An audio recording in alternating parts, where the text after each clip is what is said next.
Horror कहानियाँ थी। अगली मौत किसकी?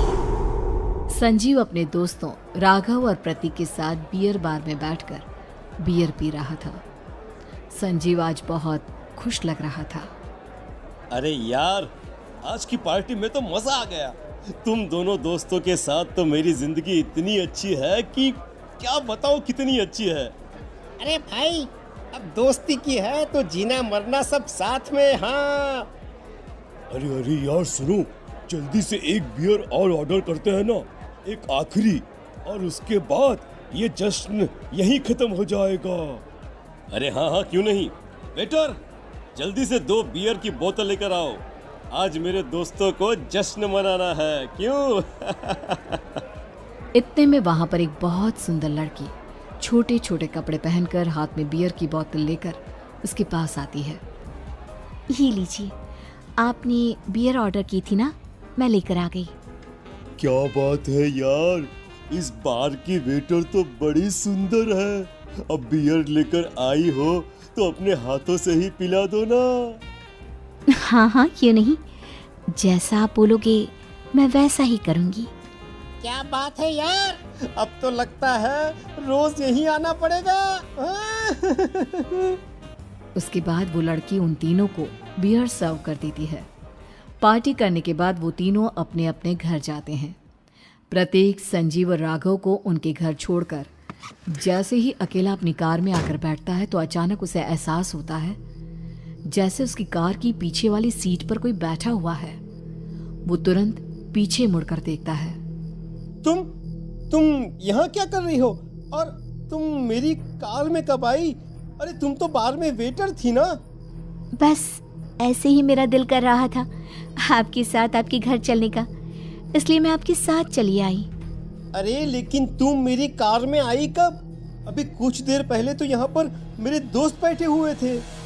प्रतीक के इतना बोलते ही उस लड़के का चेहरा खतरनाक तरीके से बदल जाता है।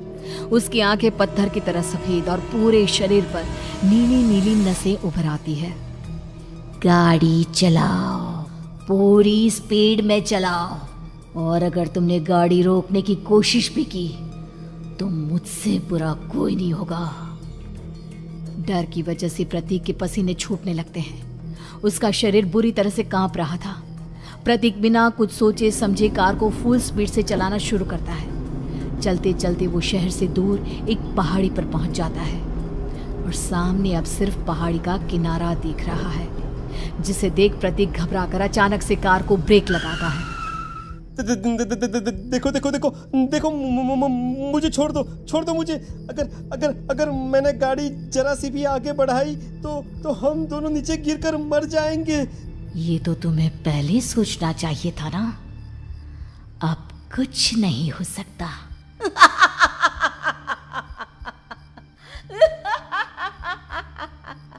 छोड़ दो मुझे। नहीं, प्लीज मुझे छोड़ दो। प्लीज मुझे जाने दो। छोड़ दो मुझे। गाड़ी आगे बढ़ाओ। और तभी अचानक से बिना प्रतीक के स्टार्ट किए उनकी कार आगे बढ़ती है और गहरी खाई में गिर जाती है। उसके चीखने की आवाजें चारों तरफ सुनाई देती है।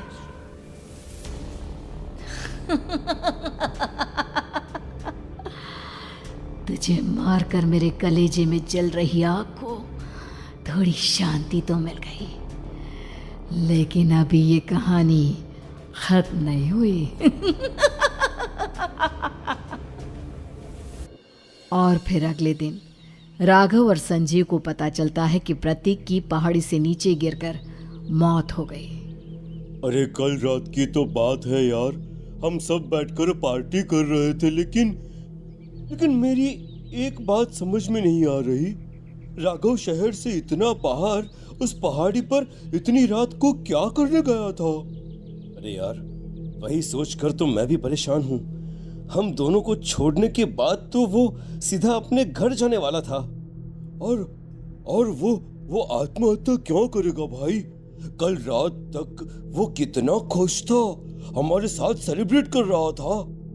हाँ, लेकिन पुलिस ने तो यही कहा है कि प्रतीक ने अपनी कार को जानबूझकर पहाड़ी से नीचे गिरा दिया और आत्महत्या कर ली। अरे यार, संजीव, मेरी तो कुछ भी समझ में नहीं आ रहा है। चल ठीक है, अब मैं अपने घर जाता हूँ। Okay, bye. राघव अपने घर में अकेला था। दोपहर का वक्त था।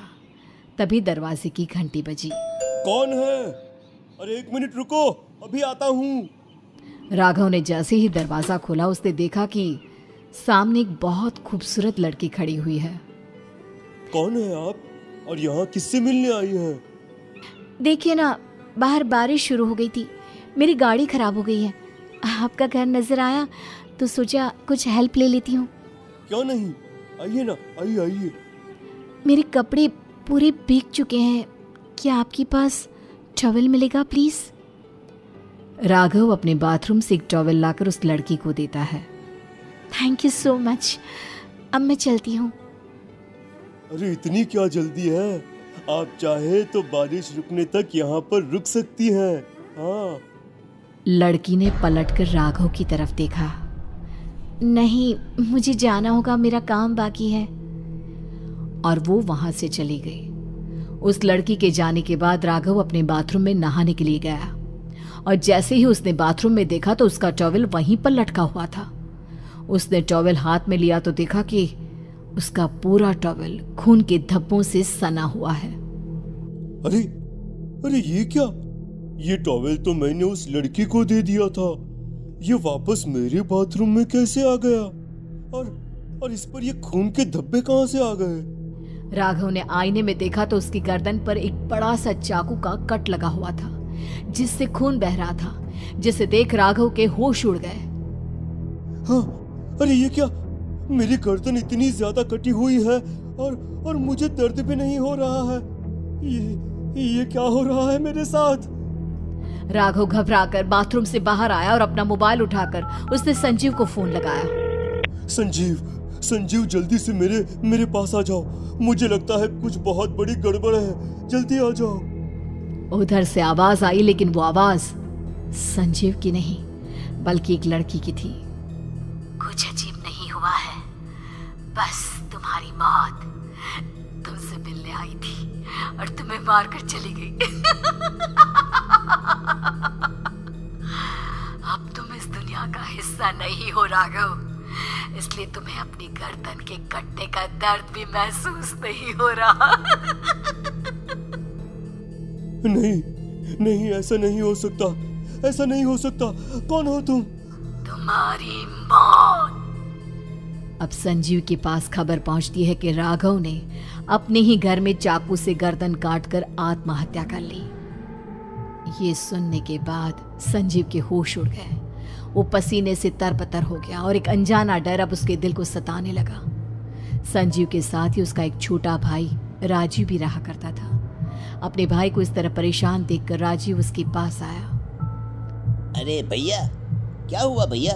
आप इतने घबराए हुए क्यों लग रहे हैं? प्रतीक और राघव की मौत, मेरा मतलब मेरी कुछ समझ में नहीं आ रहा भाई। अचानक से मेरे दोनों दोस्तों ने आत्महत्या क्यों कर ली?